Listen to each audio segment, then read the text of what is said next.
This video is going to show you a Solar Flawless Pit of Heresy on a Behemoth Titan using a special type of build. For those that just want to see that, then skip the timestamps you have available to you. Other than that, I can show you the setup I was using. So this setup actually surprised me on how good it was.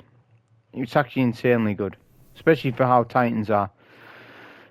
So this build revolves around shattering crystals and getting overshields and getting charge of light and stuff like that. So I'll go through the setup. So we're using Tower and Barricade for safety.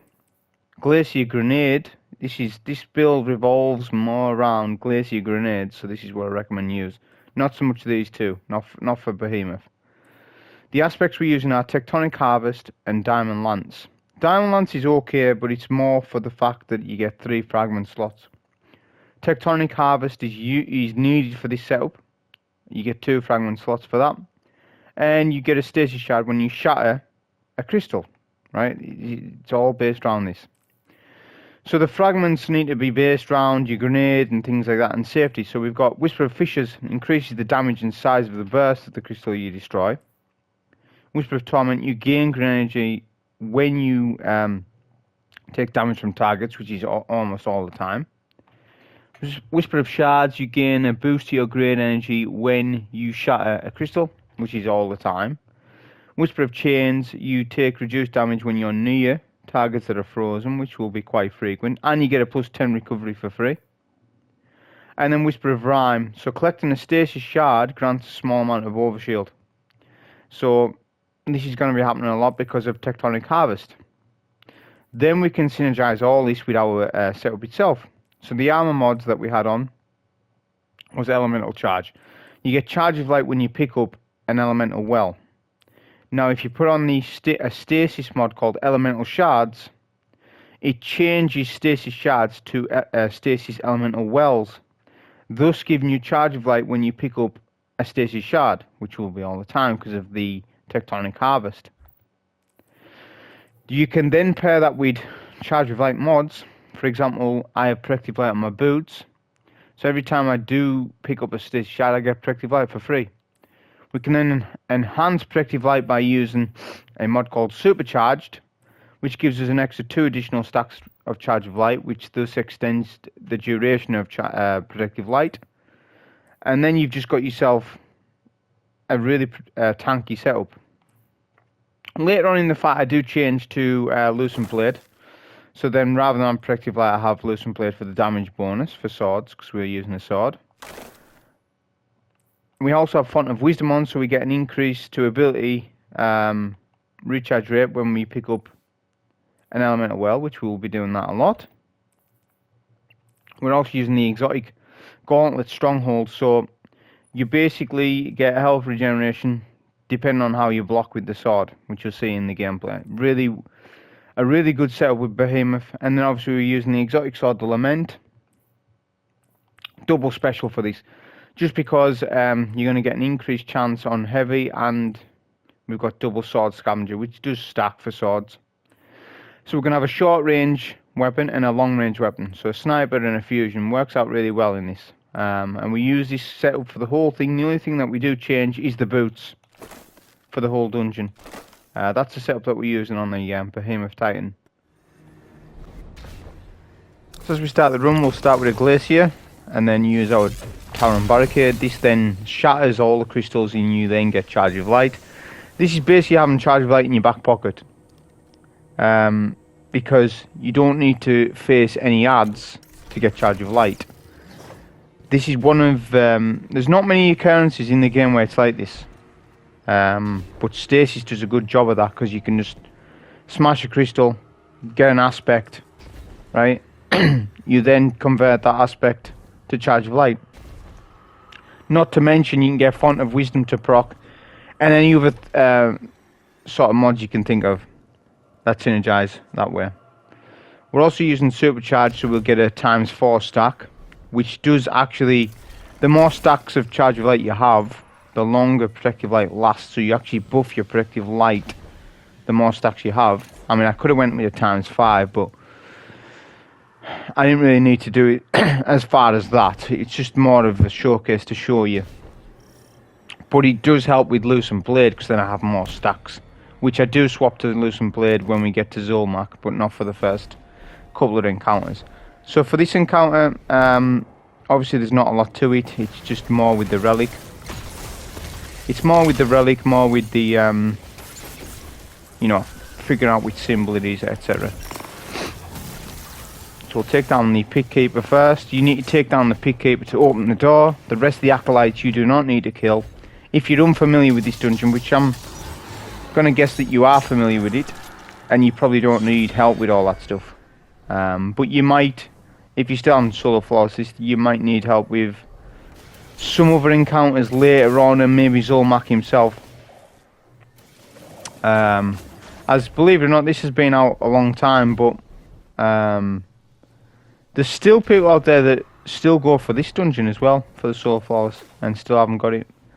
It's just a case of they might not know what the best loadout is, or what to do, where to stand for certain encounters, because this dungeon got patched.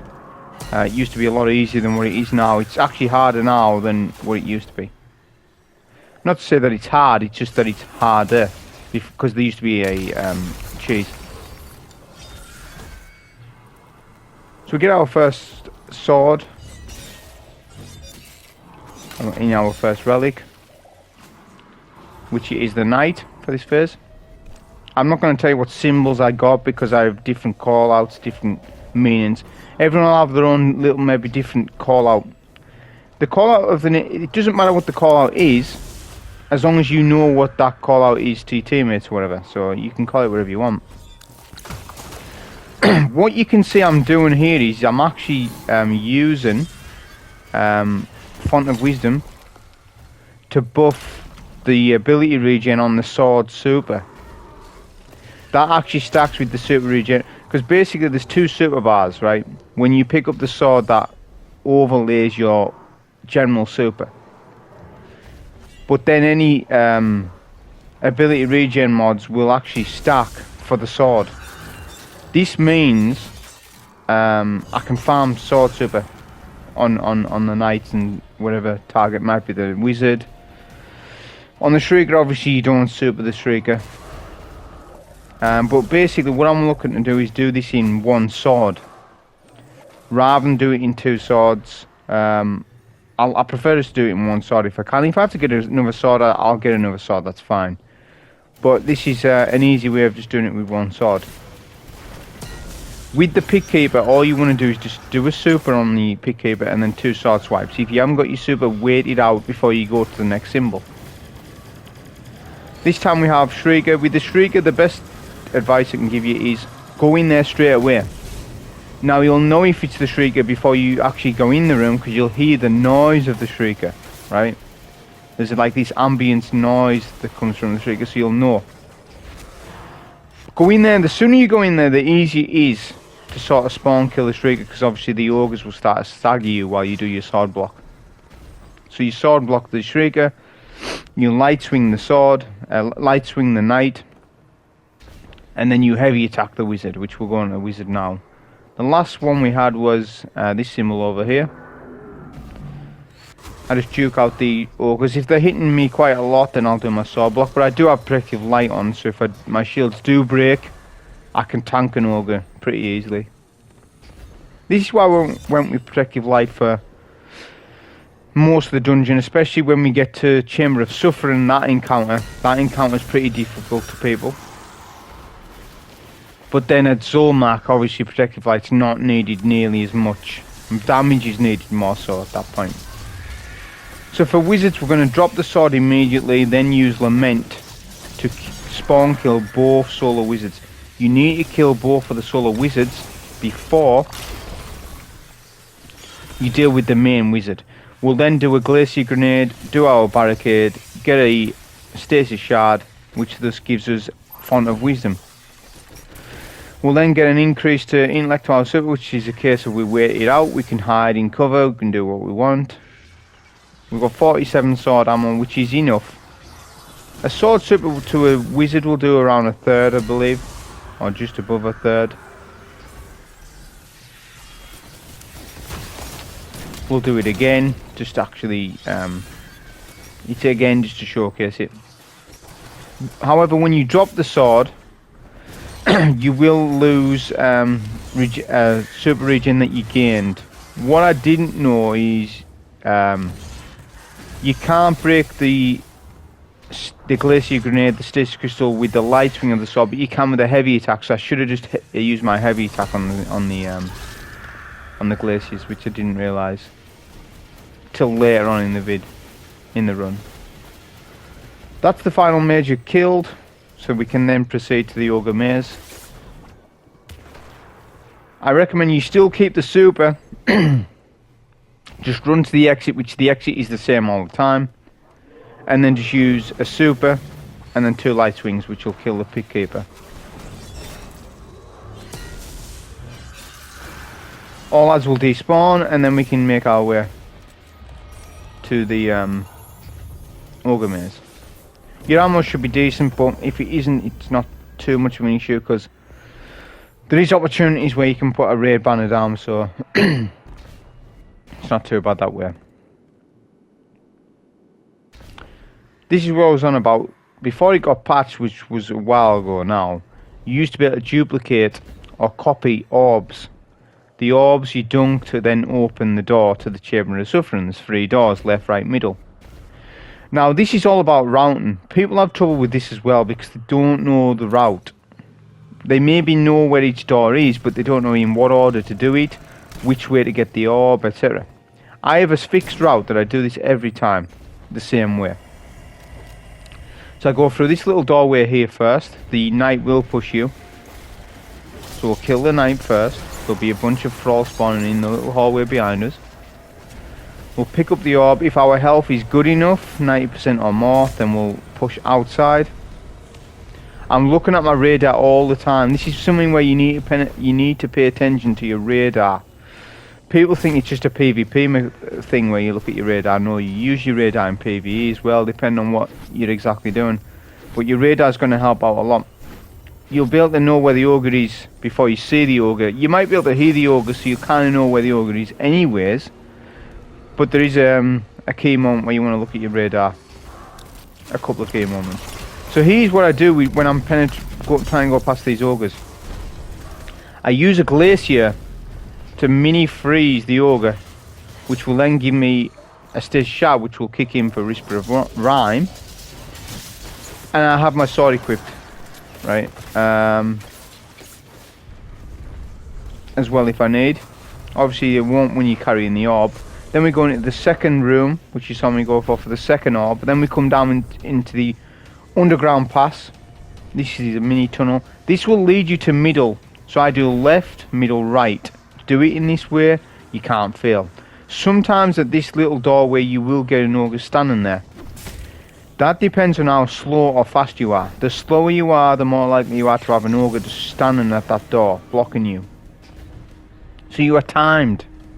The ogres are sort of on a fixed rotation. If you don't interrupt the AI of the ogre, then the ogre will have a fixed path for at least the first 30 seconds to a minute. But once you start interrupting that ogre and aggroing the ogre then at that point then starts to change its route. So that's what you need to know, the path and the routing. And then at this point, do your final dunk, then hide. It's so important that you hide and then look at your radar. If you see at the radar right now on the left hand side there's red, that shows that the ogres were there. If an ogre sees you when Chamber of Suffering starts, the ogres will kill you. You will lose your soul of flawless. So let the ogres despawn. Don't let the ogres see you until they despawn, in other words. So you can put a banner down. We'll do a Glacier Grenade, do a Barricade to kill a lot of the acolytes. I'll go over the mechanics of this section. So this is probably the hardest encounter in the dungeon, including the boss. The boss is nowhere near as difficult. I'm not saying that this is super difficult, but it will be difficult to people. So you need to step on the plate for so long to keep the plate from wiping you. The plate is the wipe mechanic. You can step off the plate for, I'm going to say, probably 15 seconds, 15 to 20, I'm not sure the time on it. But you have so much time to do a little bit of ad clear, then you need to step back on plate. You can use your super when you want. The best time to use your super, I would say, is when Boomer Knights come out. You will get Boomer Knights up above every time you dunk an orb. You need to dunk 6 orbs to get past this encounter. So what I like to do is use my Glacier Grenade as like a protection against the Boomer Knights, and then use my sniper to take them out. Every time you also do a dunk, you'll get Curse for All and Standing for All. They need to be taken out. Now if you can spawn kill your Boomer Knight right off the bat, then that will be beneficial. If you can't, you can't, that's fine. You'll have to live with it. This is where the Stronghold exotic gauntlets will come in. You'll be able to heal yourself after you've blocked a shot, so there's a trick to it. It's a playstyle in itself, this. It's something that you would have to learn if you have never used Stronghold. But one thing I want to make sure is that I have my Glacier Grenade every time I do a dunk, because I want to do a Glacier Grenade before I dunk, because that is a point where I'm vulnerable, right? You want to be spamming your Glacier Grenades as much as possible, and Lament, doing your healing. Because obviously you can see in this room I'm getting hit quite a lot. Now the resistance I had on, I didn't even have the right resistance on. I had solo damage concussive, just because I could not be bothered putting on a void plate. But if I had the void plate, it would have helped me, because a lot of these ads do void, or even arc. Arc's not a bad choice either, because of the Boomer Knights. But most of the acolytes are deadly. I guess the solo would help out against the nades. So the solos help me out against that at the very least, but the void is way more threatening. As the gunfire off the acolytes, it's quite a lot. So every now and then you want to do plenty of ad clear with your sword, and obviously be doing the healing with the strongholds. Anytime you're going for a fresh knight, make sure you clearly stand on your plate, then go over for the knight, pick up the orb, like obviously kill the knight with Lament, pick up the orb and immediately go back to the plate, do a Glacier. If you've got that time, that rest to get your knight, then do that, but obviously if you can't, you can't. Obviously Protective Light's going to come in huge here. You can see it's proccing all the time, which is why I keep just doing Glacier. It's a constant rotation of losing Protective Light, gaining it back, losing it. That's why this is so good.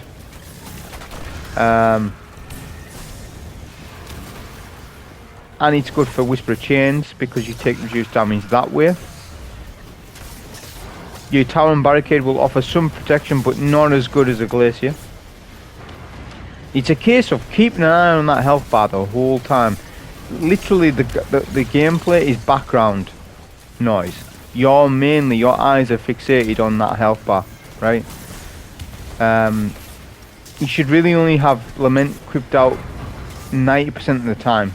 Only be using fusion at times for maybe the cursed, because you can't sword the cursed, you will die to that. And your sniper for when you're sniping the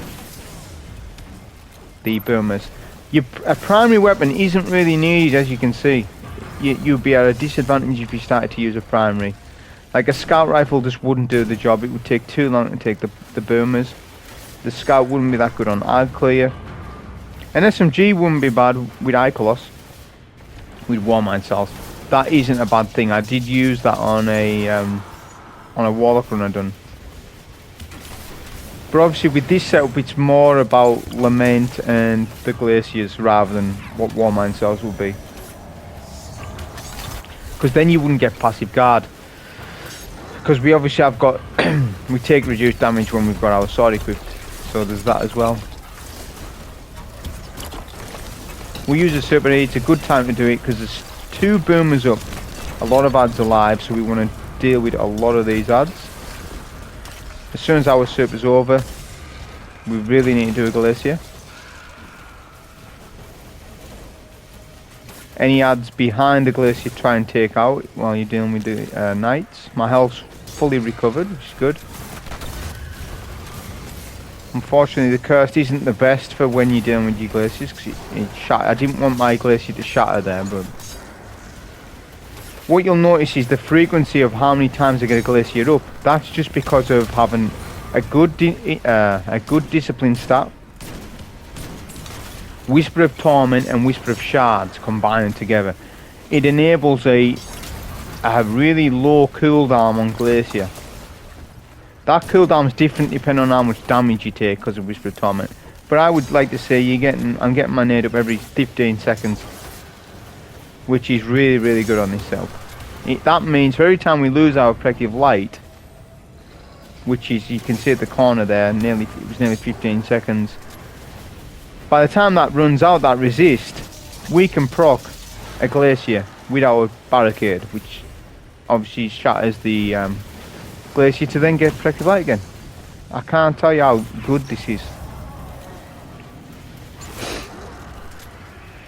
We're on the last few orbs now. I'm just trying to see if we've got any time to get this boomer. Just 2 snipes, 2 crits it is if I get the crits. You'll notice flinch is the problem when you're using a sniper on this encounter. In PvE the sniper flinch is quite bad, especially in this room. That's why when you put the Glacier up, that stops a lot of the PvE flinch that you get. I wish they would change that, where flinch was a little bit less of a downside in PvE, because that's why linears are so good, because the flinch on a linear is far less than what a sniper is in PvE. I don't know why they don't just revert it to the D, what they felt like in D1. Snipers feel good in D2, don't get me wrong, they do. But the flinch is just something where it's something they went overboard with, in my eyes.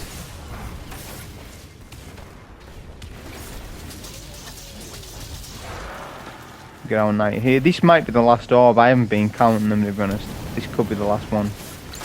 We'll step on plate first before it wipes. There is a visual cue to show you that you are going to wipe. The plate will glow red. That's an indication you need to step back on plate. So we've got charge of light times 4. We'll Lucent blade now. I swap my boots. I don't need to refarm charge of light. The game will register that now I've swapped from protective light to Lucent blade, which is good, because that's what we're going to really want for when we get to Zulmak. It's also handy for this next section. Be careful you don't die here. It's so easy. These logs, whatever with spikes on, they can one-shot you no matter what, and then you will lose your flawless, so be careful of that. So for the Harrow section, you just need to clear 3 wizards. It's random. It's very similar to the first section where it's random on which symbol you get where the wizard's location is. I don't look at symbols for this. I go over this every time I do it, but you don't need to learn this area. You need to learn this area, but you don't need to learn the symbols associated with each wizard. You literally just need to break it into 3 zones: right, middle, left. So I always go left first, because left, if you're lucky, you might get 2 wizards on left, right? If you get no wizards on left, that's fine. You've gained some information. You know that all the wizards are probably middle and right. It's just using a bit of common sense, right? You don't need to say, right, well, where is Ice Cream Cone? I don't know where Ice Cream Cone is. I'm going to struggle with this. It's like, well, no, you're not. Just think about it logically, right? You go right, there's no wizards. Right, well, they've got to be middle. Just go to middle.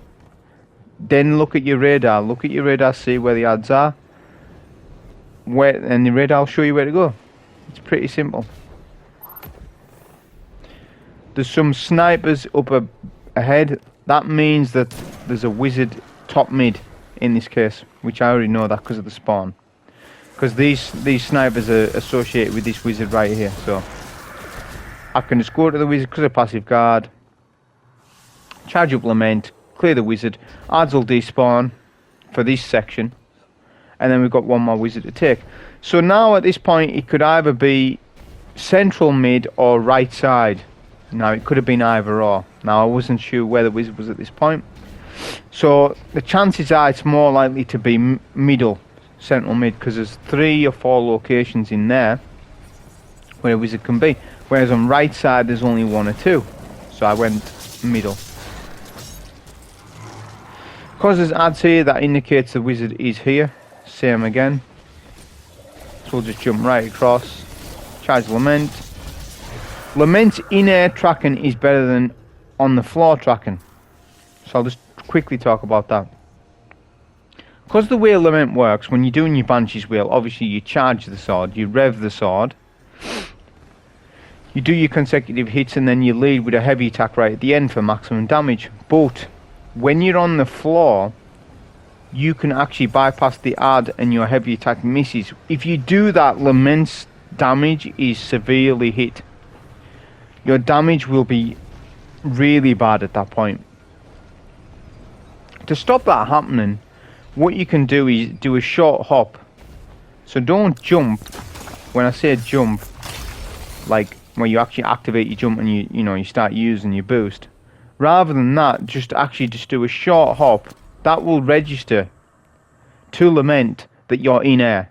Lament's in-air tracking will kick in, and you are more likely to hit all your Banshee Wheel attacks, including the heavy attack, which is very important. Now this doesn't matter for some bosses. Some bosses are different to others, like an Ogre. Say for example Grasp of Avarice. That boss is really bad for Lament. Wizards can be really bad for Lament. But certain other bosses aren't so bad. It works all the time. It just depends. But as I said, just doing a short hop, it'll optimize Lament and be way better if you do that. So we're proccing our Lament before in advance with Glacier Grenades and Barricades. So we've got the ×4 Lucent Blade already to start. We will never use our sword until damage. If you do use your sword, if for whatever reason you shouldn't be using a sword unless it's the relic sword, then you need to find some more Charge of Light, which isn't a problem on this class. As I've said, you don't even need adds to do it, which is insane. So how I start this fight is I ignore all adds, go for relic first, take out Shrieker because the Shrieker is the easiest, then I come to Knight. By the time you come to Knight, you'll have a Sword of Super. We'll use a Glacier Grenade, use a Super, that will then give us increased intellect for a second Super if we want to use it. To be honest, it's not too important because there's 3 Knights to get relics from. It's not like the first encounter where it takes ages for Knights. You know, Knights are easily got on this last section, so you need to clear out all the Knights anyways because they get in your way for damage. So I would recommend using 2 swords. Do the 2 swords rather than 1. It doesn't pay you to use 1 sword anyways, because at that point you're just being over conscientious about it. We'll use a Glacier here because all the Acolytes will group up at the bottom stairs. That's just what they do. We'll use a bit of Sniper here to take out any Acolytes over the other side, because we are going to go to Wizard. And if there's any Acolytes taken out, it's just a bonus. Just space it up for when I go over there. We'll kill the second Knight, we'll leave the last Knight alive, because if you clear the last Knight before DPS, a fresh Knight's going to spawn in, so you're wasting your time. So leave 1 Knight Ultra up before DPS, pick up a fresh sword. This Knight can be quite deadly, and I haven't got Arc Resist on, so we do have Solar Resist on, which is really handy on this for the boss fight, because the boss does a lot of solar to you, of course, because he's a fire boss. If you're going to sword super the wizards, you need to make sure that you're right on top of that wizard, because the sword super, because it's a floating target, sometimes it misses.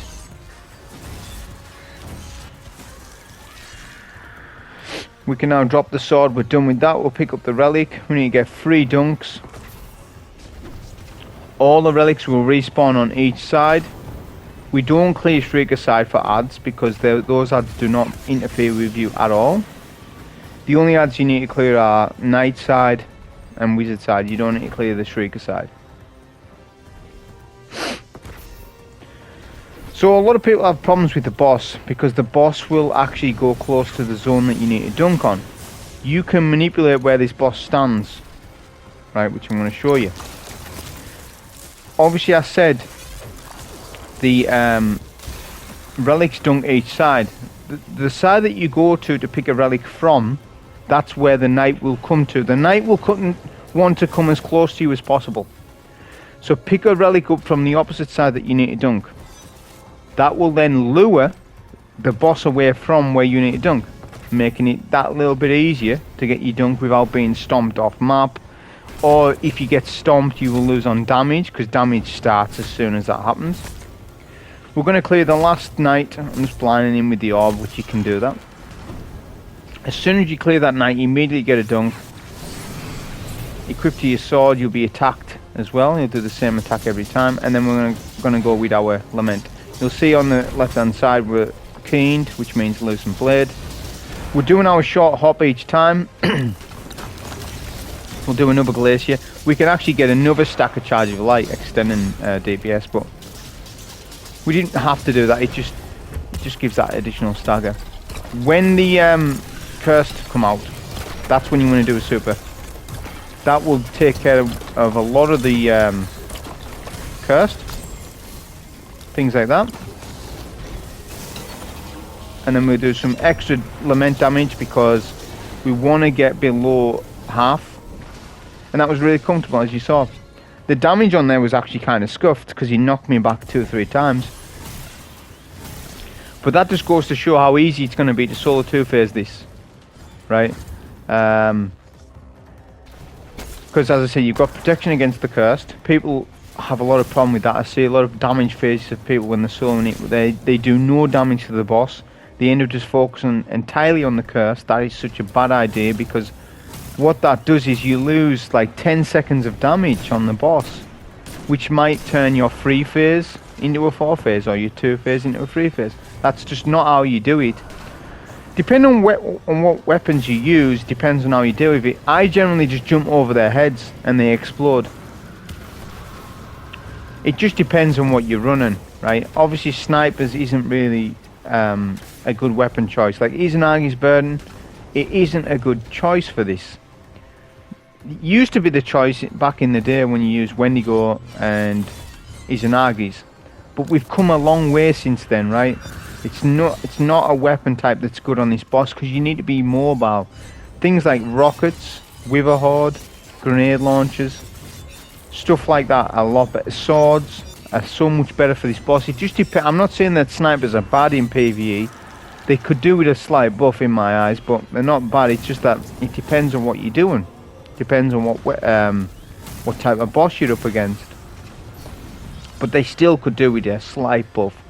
Even if it's just 5 or 10%, it would just be, you know, just enough to sort of give them a little bit. But they are good. There's some snipers in the game that are really good. So now we just rinse and repeat at this point. So I just come to any old side on this phase. It just depends on how I feel. But it doesn't matter which side you do take first, to be honest. Because as I said, you're going to be getting 2 swords anyway, so you can be quite wasteful with your sword. Use your sword to take out all the adds. If you one-shot, you can use the block mechanic, right? Which you just hold down guard. Strongholds does not work with the relic if you're interested in that, which is unfortunate. But I suppose it wouldn't need to anyways, because the guard is very powerful. At all times when you are going for a dunk, make sure you're aware of where the boss is, because the boss can actually stomp you off map. It's unlikely, but it has happened in the past to me, like back in the day when the dungeon first came out. Another thing that you want to make sure that you have for the second phase is make sure you still have your Lucent Blade charged and a super. It's still beneficial using a super for the just at least when the curse come out, you've got that increased resilience, and that you insta-freeze them. So there's only one night alive, so we're prepped. We're not going to clear the night yet, because as I said, the timing is that you'll get a fresh night spawning as damage starts, which is something that you don't want.